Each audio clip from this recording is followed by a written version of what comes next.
the end of the matter, but it's the signaling. What happened before the work got finished? Were you saying that, hey, I'll take my tip at the end of the work? I'm going to receive my cola when you finish. Bring me cola when I finish. Oh, once these things happen, then it's still the same bribery and corruption. Let me say good morning to you, Samson. Thank you for joining us. What's, after all, it's not like the members demanded the money. It came from the chief of staff's office to them to facilitate their work, and they received it after work. What could be wrong with that? Everything absolutely wrong with it. That's not an allowance, is it?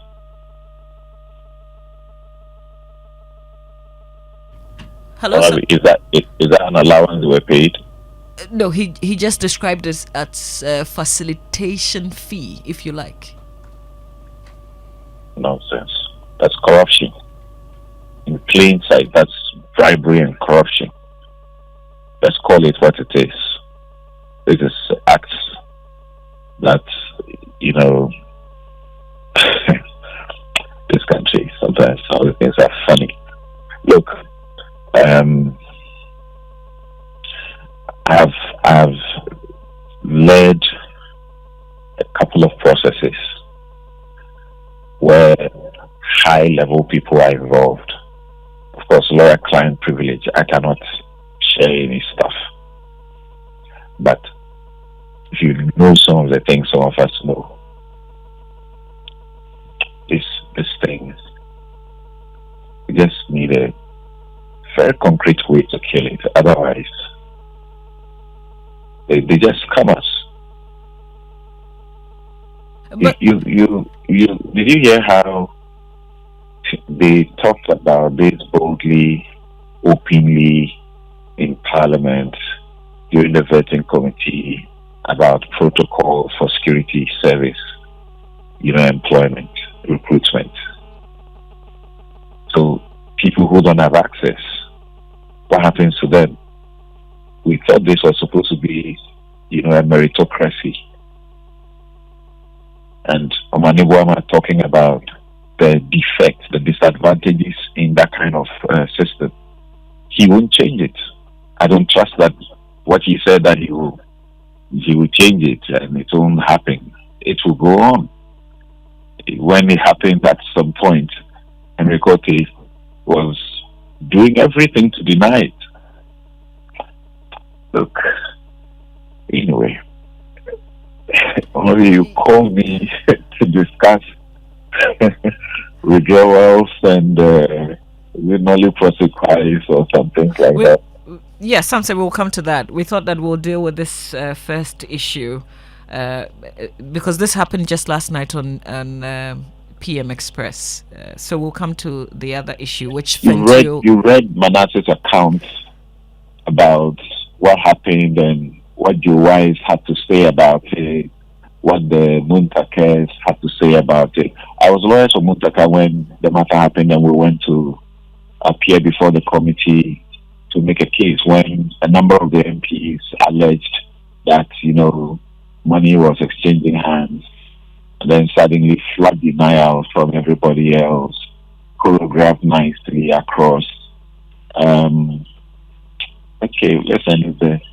Let me bring in Martin. Martin, just before we move away from this issue or we come to how to cure it, I wonder why the chief of staff at the time would bring monies to members of the appointments committee. Why do you think that would be? Obviously, it was to influence their work. And as I said, usually the signals were sent before the money came. That, go slow on X or Y. And that at the end of the day, we would be bringing the package. Even if it's not expressly said. That's the system. That's how it works. This is, we don't have to be shy about it because if we don't speak plainly, it will never go away.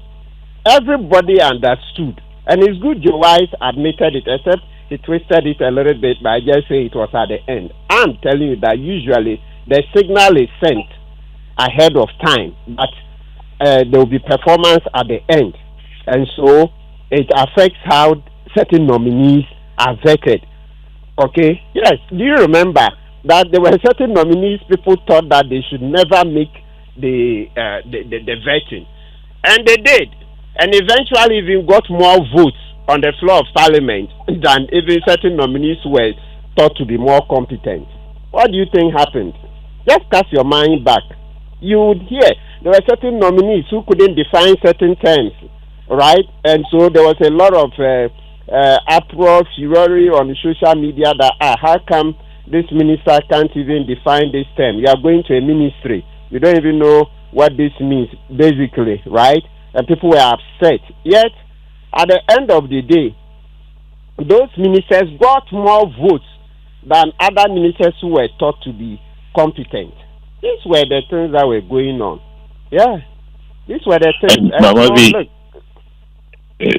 Sorry, Martin, not to cut you. Mm-hmm. If you watch the demeanor of Joe Wise and Muntaka at the point when they were speaking to Manasseh, and if you listen to Joe Wise and observe him carefully over a period, you can deduce the reason he's no more interested in the call it the mainline politics.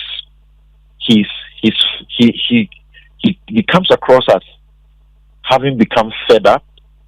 He comes across as someone with good conscience and feeling a certain conflict that he cannot be part of, some of the things that's happening, apart from his complaints about the caliber of people you have who manage to get into parliament, all sorts of characters, and they preach to the people that they are going there to represent their interests and to do all the good things, but we know that a good number of them, they have other considerations. Why is it that the president is making appointments and it's becoming as if every MP on the NDC side must get appointed? The same thing was happening in the NPP era. And you hear, even the MPs talk about people's morale will be, as it were, will go down if they don't get appointments. And Afenyo talks about how he should increase the numbers and satisfy some people. What is all that for? If you are going to parliament, your job is to go there and make laws. Why do you want to be, a minister? Why must that? And the inciting, even for that, it's ugly.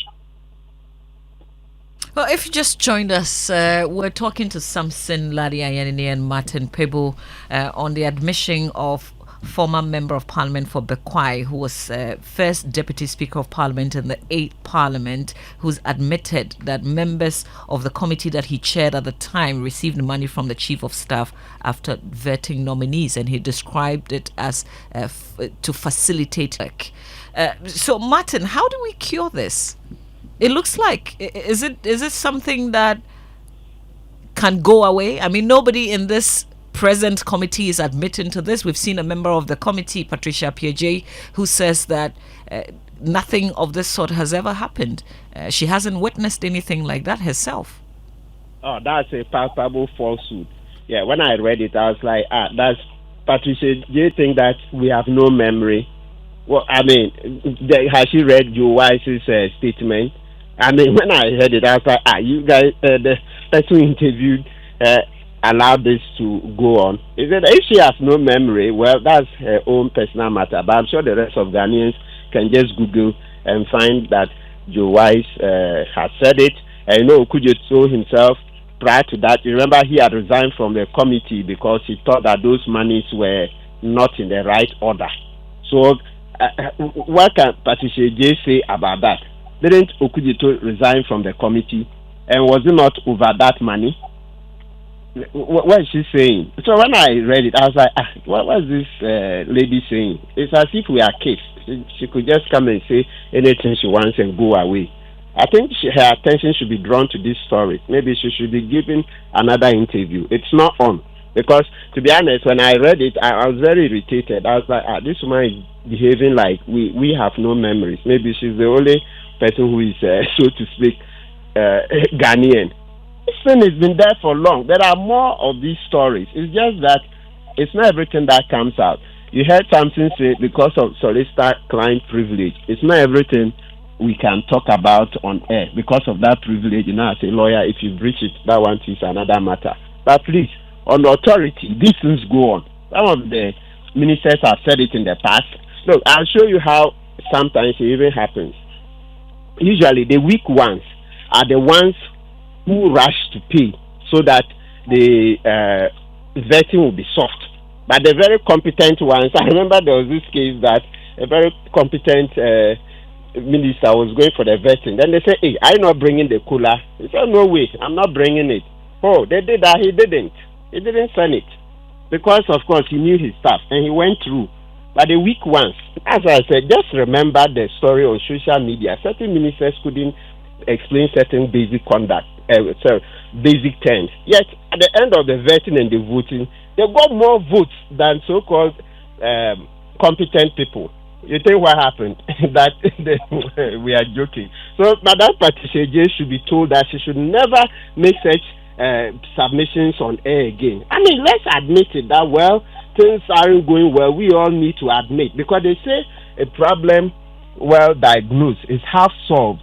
So if you would admit, we know it's a challenge. You see, I mean, the problem is that it's so pervasive that when you even come and talk about it, it's like, oh, we'll get nowhere. But it will get worse if we don't talk. You see. So we are all talking, and the more you talk, then the more you know that, hey, you've gone on air to say X, Y, Z. So you yourself be careful. Like the way they say, so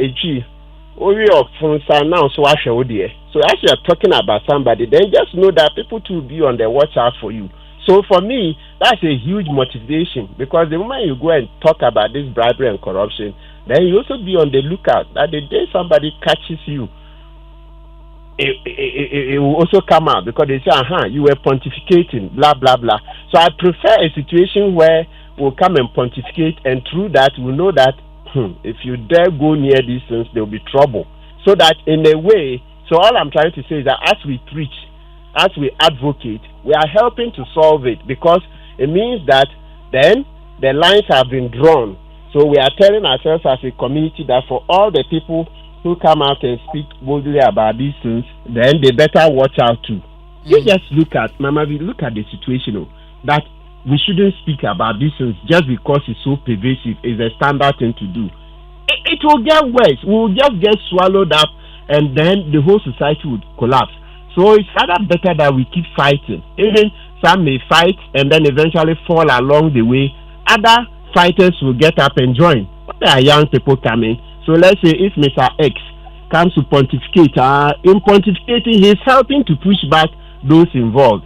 If eventually Mr. X gets caught in the web, what will happen is that we are 33 million people. Other fighters will get up.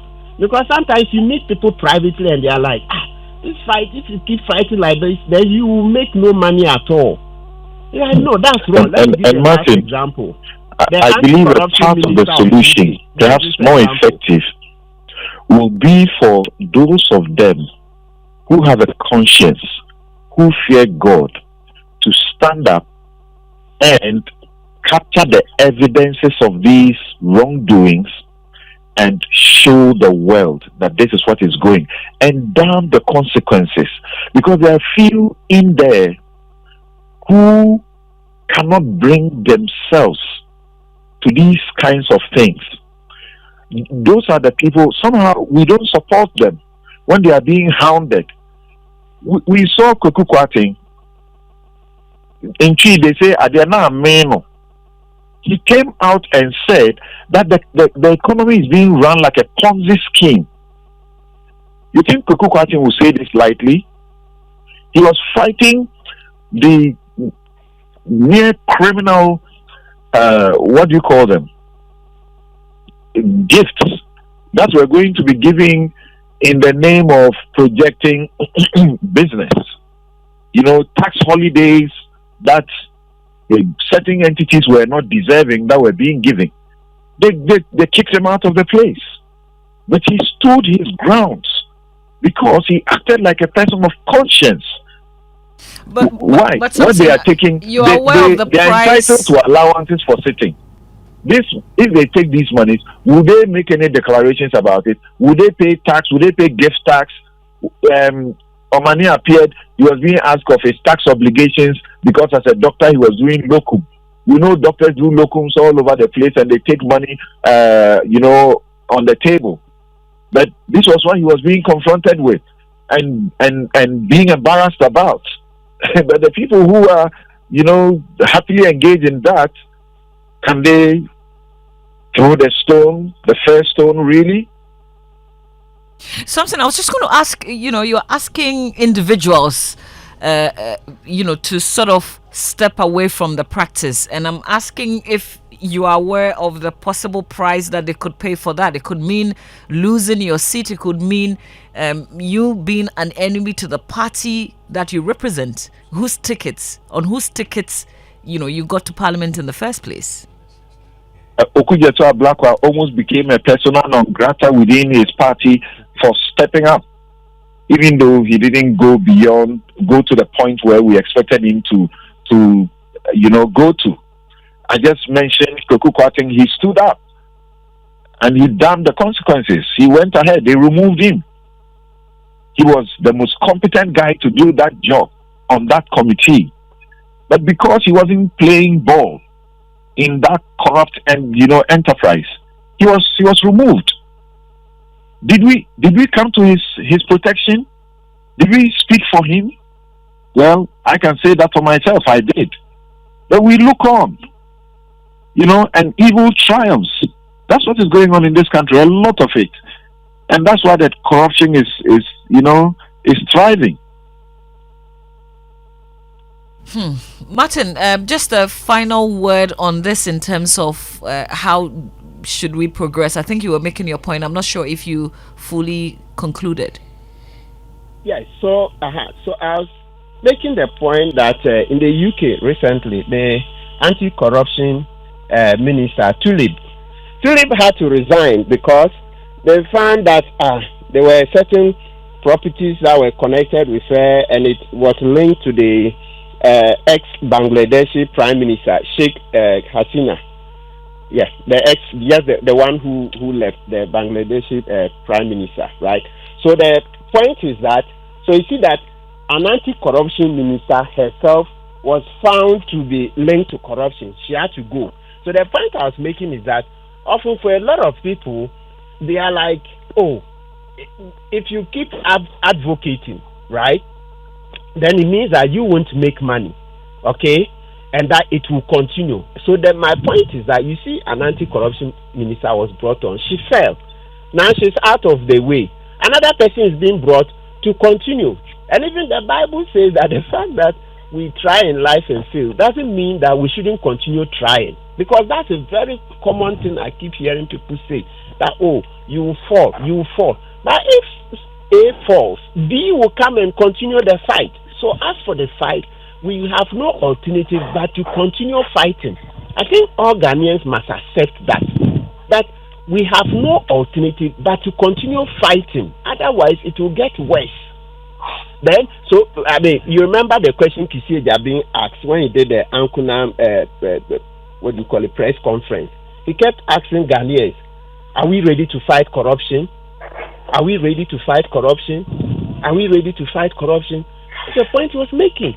And it's not to say that Kisiu is an angel, but what he meant was that let's all put our hands to the wheel. So if you sit down and think that, oh, you are looking for money, or this person talking, you are not 100% correct, or you are not 100% perfect, so because of that, stop. That's not an argument, because I hear it all too often. That's the point that I want to make, that we must fight, notwithstanding that we have our personal frailties, and that when anybody falls, another person will replace him in the fight. Martin and Samson, just stay with me for a few seconds. I want you to take a listen to this. When I joined the appointments committee, most of the time at the close of our work, the chief of staff will bring money to the members of the committee. It's like facilitating our work. I wonder how anybody could link that to bribery. It's not bribery? It's not influence peddling?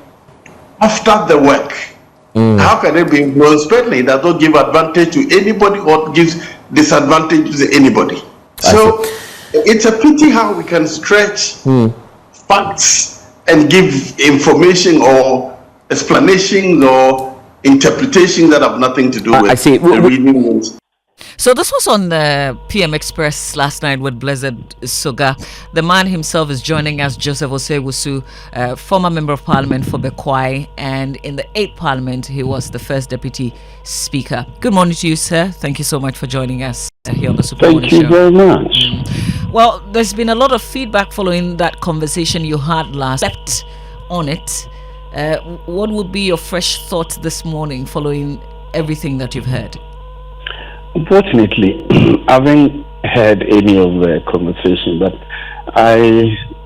another radio station called me raising the issue, and I'm wondering if any of the people talking have worked in public service before, and I understand budget releases and failures. I'm sure he will look at things differently. First and foremost, it is true, Parliament has a budget which is supposed to cater for committee sittings and so on. But in 2009, when I joined Parliament, often there are no releases. And so you will sit through and do your work, and the releases will not come. The committee allowances will not come. So sometimes the leadership will tell the agency, or in this case, in this particular case, because the persons being offered were from the executive, that look, we've done this work 1, 2, 3. Allowances have not been paid, so it will be difficult to mobilize members.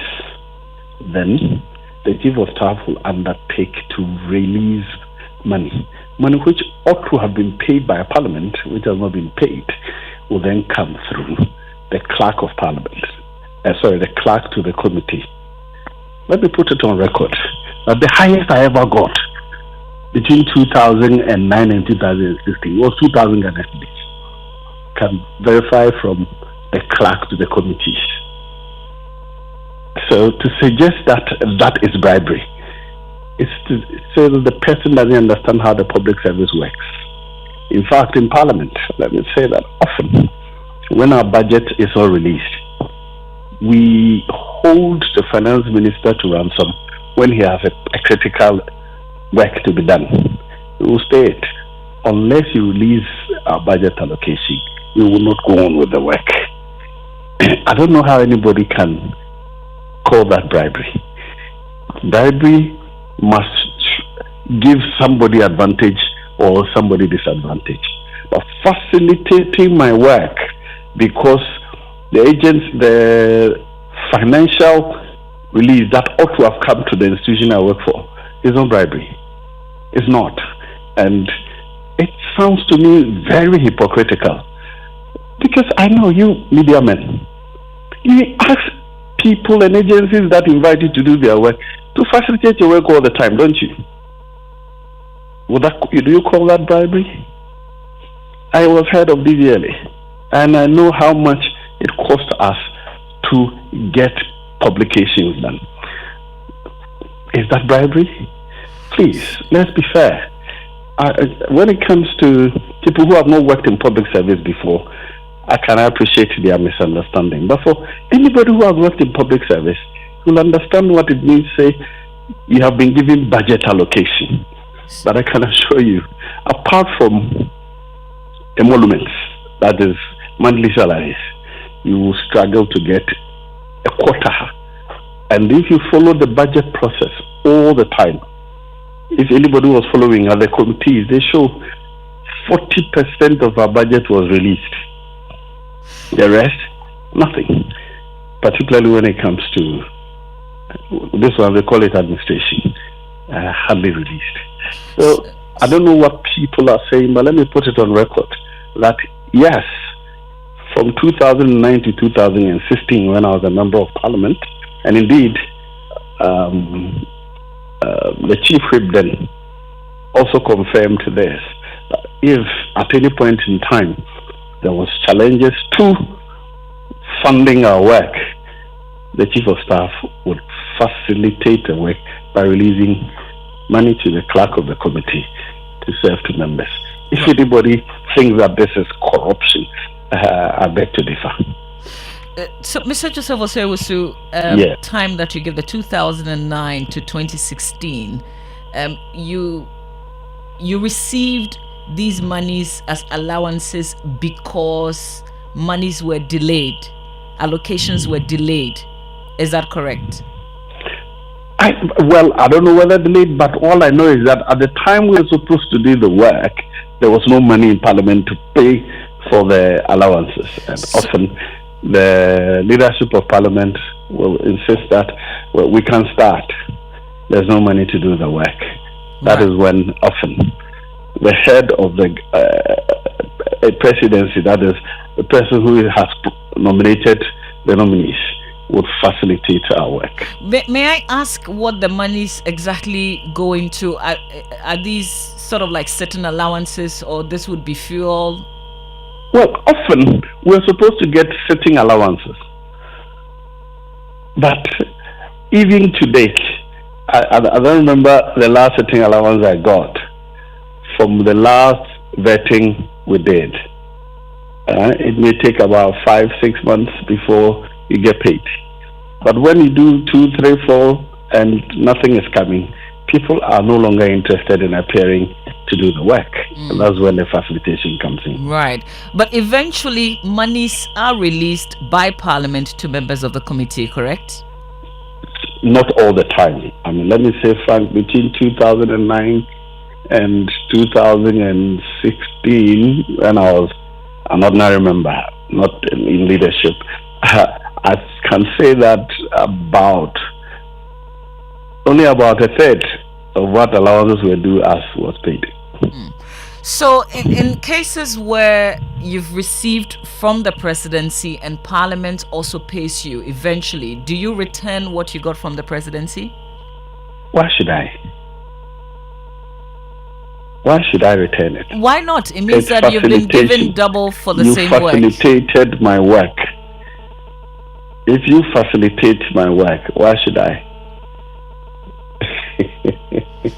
So no, my understanding basically on the occasions that the presidency or the chief of staff facilitated the work, we didn't return any. So, are you asking what has happened to those that have not been paid in the last 10-15 years? Well, if you're entitled to it, then you can. If you're entitled to it, then you have all the rights to follow that up and get your money. If you have worked in public service before, you understand what it means to be owed by the government of Ghana. At the time I joined DVLA in 2002, board meetings, water that they credited, they bought on credit to serve board meetings, they were standing for 6 months. The person who gave it on credit to them came to me. I didn't know about that board meeting, but I was touched. I tried to find out budget release. The year is gone. If the money is not released in that year, you've lost it. You prepare the next budget. I hardly know that you're giving credit at the beginning of the next year. No. You exited Parliament just last year, in the last term. January. January. Was this practice still the practice as at the time that you were leaving Parliament? No. In fact, I must say that at the time, particularly this 8th Parliament, we had changed our system such that at the beginning of the year, Mr. Speaker will insist that they release our money before we do the work. And they had substantially increased the budget. But I think the Speaker even said it on air. Now, if you look at the budget of the judiciary and that of the executive, what comes to Parliament is peanuts, and we negotiated and fought until they increased it tremendously, so that there was often sufficient resources within Parliament. So, would you expect facilitation? Would you expect the presidency now, the chief of staff, to be facilitating the work of this particular committee now? I don't know how much money has been released to them. I'm not in a position to know. These are factual matters, no speculation. If there's no money, the committee may insist that if you're not sure that we'll be paid, we will not start. But I am not in a position to comment on that because I don't know those things for a fact. Right. Well, before you join us, though, I was talking to Samson and Martin. So, Martin, I want you, first of all, is there anything that you want clarified after listening to Joe Wise? Yes. Okay. Amavi, we must commend Joe Wise for at least, bringing and admitting that they receive money. You see, even though you say it's not bribery and corruption, we'll come to that later. But this is the point I was making earlier on. That so what Madame Patricia J did is a great disservice to Ghana. I think her attention should be drawn to this. She should apologize for that. She shouldn't treat us like we are dunderheads. We don't know anything. She's the only what do you call a proper Ghanaian, so to say. This is something that goes on. So if for an MP of her stature she comes to deny this thing, then it means that she herself she has questions to answer.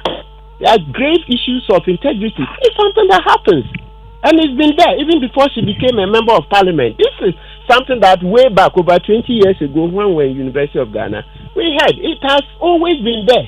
It has always been. So I think Madame Patricia J needs to do something about this. Her interview is not on. She's disrespected us as a nation. She shouldn't do that. If she doesn't know, just say, I don't know. But to deny that it doesn't happen is a different thing. You just say, well, I'm not aware. But to say it doesn't happen, it doesn't exist, it's a different thing. Yeah, so now let's come to the second point. You see, Joe Wise has told you that after 2-3 vetings, people lose interest. So you see, earlier on, I told you that there's signaling. They are told ahead that the chief of staff will be doing something about it. So you see my point that there is always information ahead of time to motivate them that they should do it. They will be given the money at the end. So, Joe Wise, please, it's not possible for you to say that's not corruption. Once the information comes in before the work is done, please, it's influenced the work. That's my point. It's done. You can't go back on it. Well, I don't know what your interpretation of corruption is. What private gain is there for the individuals who are appearing before the committee? Are they corruption to influence the decisions of the committee of any individual? Martin, can we please allow him so that you come in after? Yeah, thank you. Is it corruption to influence the committee in favor of any individual? I don't see how. Facilitating the work of a committee of parliament. Indeed, let me put it blunt. Many a times when committees have to do work for agencies, parliament has no money, the agency needs a report. The committees insist, why should I drive my own vehicle, use my own fuel to come and do the work of the agency? Either you facilitate or you wait until parliament is able to release money. If this is what you call corruption, then you probably have a misunderstanding of the workings of government. And I'm glad that you've been appointed to a public service. You clearly see how it works. Public service has so much. For those of us sitting outside, we assume that there's money to do everything. Most of the time, apart from salaries, there's no money to do anything. And if people who need the services don't facilitate, nothing happens. I think the issue, before you come in, the issue, Joe Wise, is the fact that you have a check and balances rule. You are supposed to be checking the same arm that you're receiving, if you like, envelopes from. I think that's what is raising the eyebrows here. Money that ought to have been given to Parliament, which has not come. You know, but it's otherwise, not. why It's should not we as take if, salaries from the executive? yeah, They hold the purse, don't they? it's not as if what is given to you is deducted from the monies that are eventually released to Parliament. So if you do the balancing, you find that actually what is given to members is far less than what ought to have gone to Parliament. Anyway, Martin, please. Okay, so now you're right. Yeah, so I'm referring to section 240 of the the Criminal Offences Act. What it says is that if you are set, okay, for your conduct to be influenced by the money you're going to receive, it's corruption. And let me show you. You're right. Yourself, you just said after 3 or so nominees, people lose interest. They are not coming. They lose interest in the work.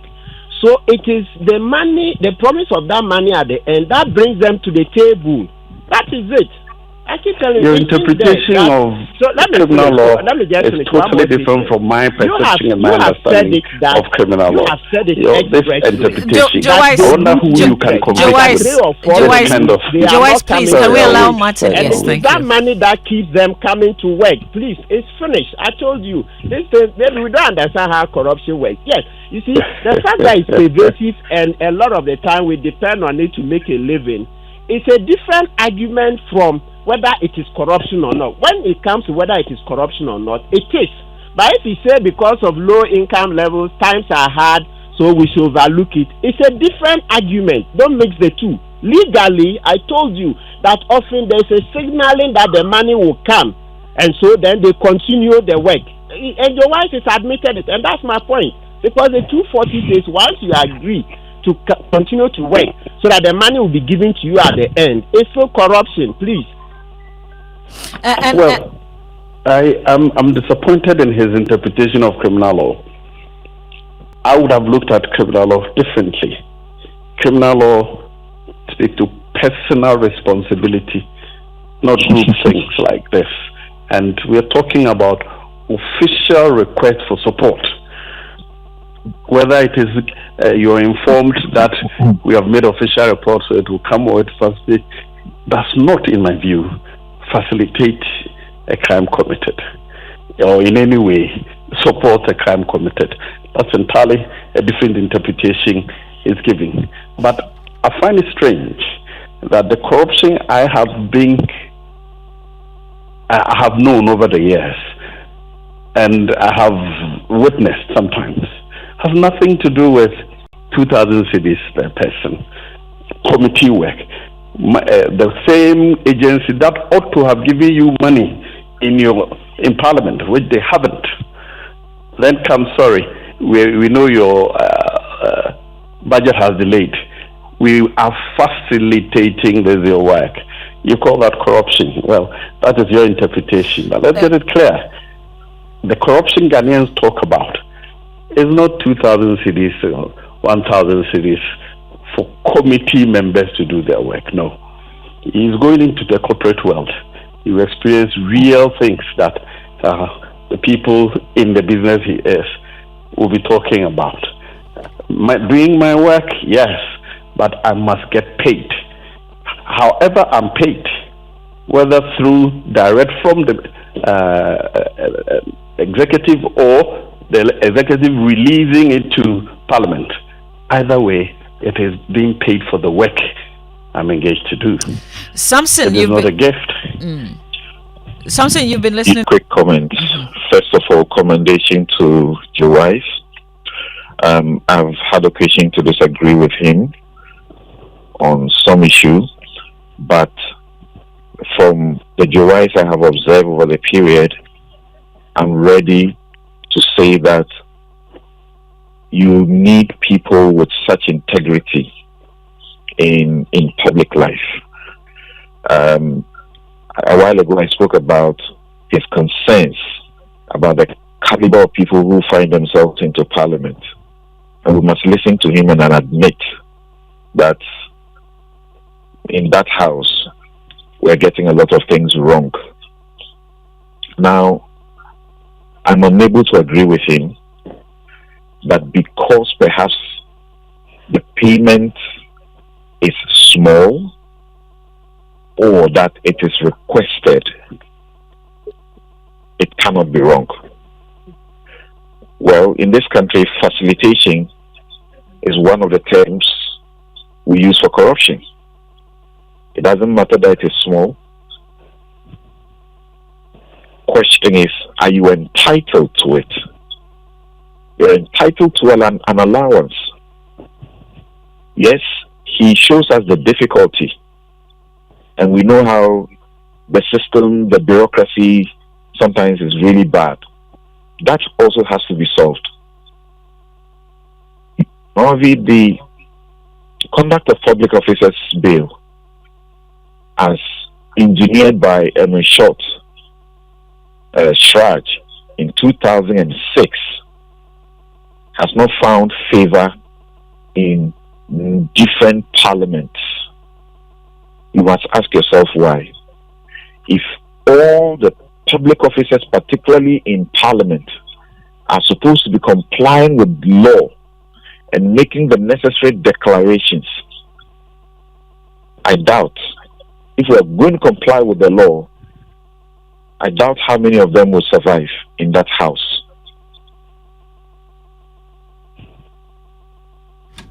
Well, Martin? Yeah. My comment? Yes. Okay. Yeah, so after something is said, let me repeat on this point that, so let's continue the education. Let's continue the fight. You see, that's always been my point. You heard something say that the fact that it is 1,000 or 2,000 is of no moment. And that is true. And in actual fact, the money is not 1,000 or 2,000 as Joe Wise seeks to portray. But all in all, we must commend him for being ready to, pay at least half of the stuff that goes on.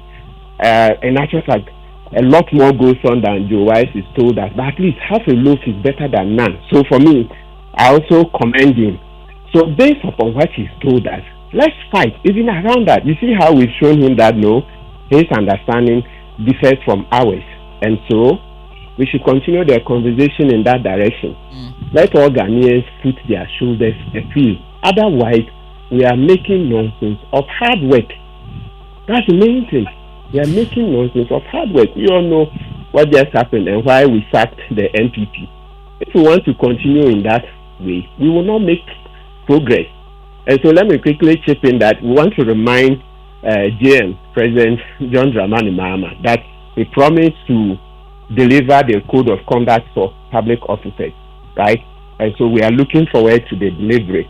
I'm mentioning because at least it's been more than how many days now? It's been 3 weeks, right? And so we want to see signs that, maybe the bill is ready, because at least we need public input into the bill before it makes its way into parliament. So we need to remind them that kindly he should let us know when the bill will come out, and then also the opportunity for us to make inputs and then to make its way into parliament and be made law, so that the asset declaration law will be strengthened. We want verification and publication of the assets. These are two key non-negotiable provisions. Right. That when a public officer declares his assets, the Auditor General will go and verify, and also there will be publication of the assets that he has declared, like we used to do in the PNDC era. If you go to Assembly Press today, you can buy copies of the declarations made by a lot of PNDC appointees. Nobody went to shoot them, like some MPs are saying that if they declare their assets, armed robbers will know their value and then they will be victims of armed robbery. All right, Martin, thank you. Joyce, I want to give you the last word, but just a second, sorry. Okay. Martin, remember that our crusade for the Conduct of Public Officers Bill is not complete without the reverse bidding regime that we have been asking for. Yes. So that I'm trying people who allegations are made against that they have acquired things improperly, the onus will be on them to prove, because corruption is difficult to find the evidence. So to say the one who has accused should prove, we will not make any headway. And this is what applies in civil law countries. We can also apply the reverse bidding.